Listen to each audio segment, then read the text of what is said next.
3, row 4, 5, and so on. All right. So this is our binomial theorem, and what it's really doing is giving us a way to get literally any binomial expansion of that a plus b form here. All right. So let's try it out. Okay. So we have x plus y to the fourth power. So we're going to start. It's the fourth row, so that'll be a 4 and then a 0. And let's just do the coefficients first, and then we'll do the variables. We'll have a 4 and then a 1. We've got to count all the way to 4, 4. A 4 and then a 2, a 4 and then a 3, and then a 4 and then a 4. Okay. Then we need to do our variables. So we're going to start with x, and that's going to get the fourth power first, and then just drop it down. Third, second, first, none. Okay. And now let's do the other one. Start with 0. First, second, third, fourth. Okay. And then we just need some plus signs. Now we just need to calculate what all of those binomial those binomial expansions are. All right, so we have that 4 and the 0. Remember that means 4 factorial over 0 factorial times 4 minus 0 factorial. That's really 4 factorial over, well, remember that makes 1, and this is 4 factorial, so this is just going to give us a 1 in the front. So that's x to the fourth power plus. We're also going to get a 1 over here because it is that same rule, right? 4 minus 0 is 4. These two should also give us the same answer. So we have 4 factorial over 1 factorial, and that's 4 minus 1, so 3 factorial. That's going to give us 4 times 3 times 2 times 1. That's 1, 3, 2, 1. These cancel, so we're going to get 4 here. This also, like I said, is going to give us a 4. And then we need to figure out this guy. So that's 4 factorial over 2 factorial times 4 minus 2 is also 2 factorial. So that's 4, 3, 2, 1. That's 2, 1, 2, 1. These can cancel. So that's 12 over 2. We're going to get 6. And there's my answer. All right. Let's try another one. So we have 1 minus x to the fifth power. So again, I recommend doing this kind of in a process. Let's start with those binomial parts.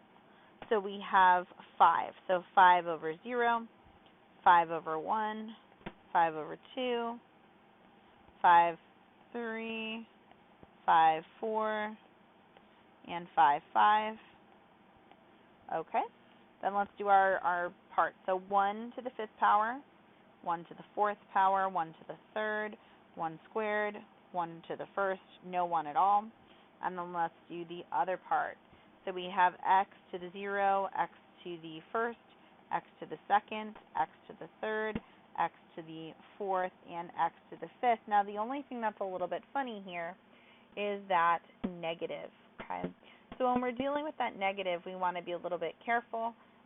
We want to make sure that we are not just completely ignoring the minus sign being there because, well, we can't, right? We can't just make it disappear.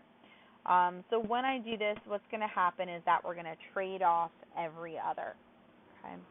So that even power for that first part is going to be positive, and we'll get negative, positive, negative, positive, negative.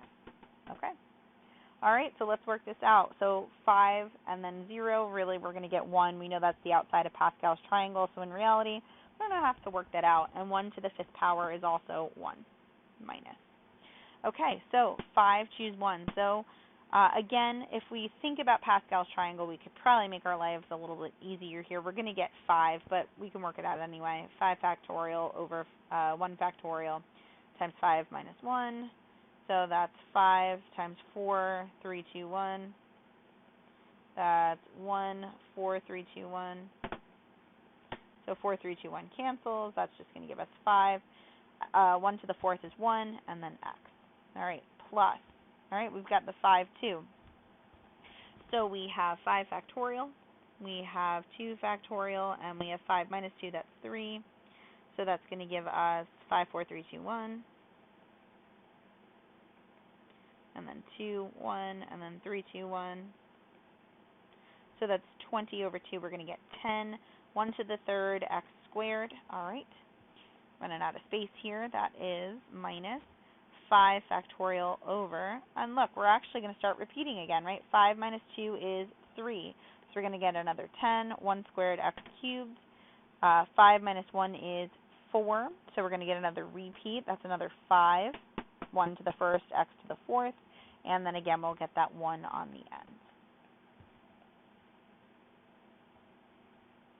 All right. Take a look at this next one. So again, same concept here. We have, let's see, and actually might even be an easier way of thinking about it. Let's think of this, and this might be better for the sign.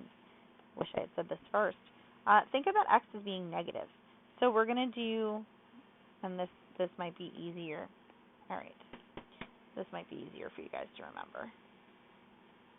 If you think of that x as being negative, we're raising negative x to the 0 power, negative x to the first power, negative x squared, negative x cubed, negative x to the fourth, negative x to the fifth.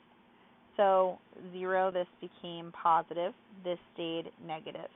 This became positive, this stayed negative, this became positive, this stayed negative. So that might be the easier way to think of this. So let's try that for part C.